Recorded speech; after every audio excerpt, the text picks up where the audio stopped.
Hello. So, I'm going to be talking about fandoms in particular and about fan based works. So, the article that you have to read for Thursday was about whether or not fans should be paid for their labor. This labor would be things including like fan art, or if somebody makes like a remix of a song or like one of their favorite artists.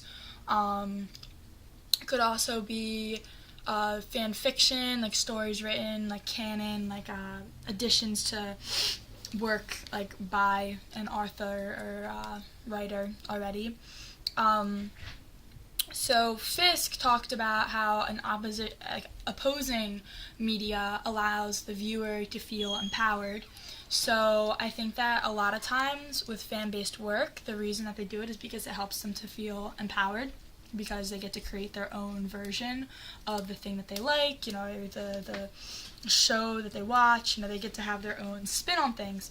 So when fans were asked whether or not they thought that they should be paid for their work, most of them said that they were just happy that they were allowed to make the work, because copyright issues usually dictate that it's like, you can't make a profit off your work. So just being able to create something that you're interested and passionate about is enough reward for them. So they talk about how fandoms can like keep things going, like with Star Trek. After the series ended, the fans of Star Trek continued to like have conventions and share and create, and like this kept the interest in the show going, which is why they rebooted it, and now there's like more additions to this whole like franchise now, because the fans kept things going. Otherwise the producers would not have had any like reason to create a reboot of it, but the interest was high, so fans definitely like dictate the success of these types of things, so it's like important. So a lot of websites rely entirely on the free labor that they can get from their fans.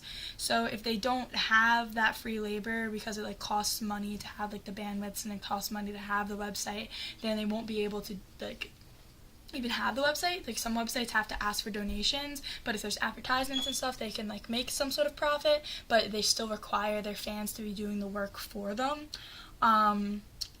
But the main thing that I got out of this article is that the fans feel like it's reward enough to be able to create something that they're passionate about, and that they won't get in trouble like copyright wise, because it's not paid, because they aren't making a profit.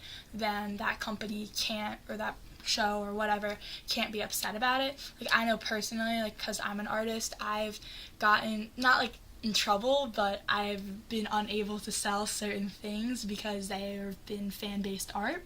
Like for bands and stuff that I like, I can't make a profit off those things. I can give them away, I can, post them, but I can't sell them. I can't make a sticker of a band symbol, like, my watercolor version of it, and sell that. But I can make that, and I'm still happy making it. So I understand what this article is talking about, because it just feels good to make art that you're interested in, or write a story that you're interested in. And these things really do help perpetuate and spread the word about something. So I don't think that necessarily, like, everybody needs to be paid for it, but it's not really my opinion. It's not what's important. You know what I'm saying. Point is that fandoms are super important. They really support shows. They really keep them going, and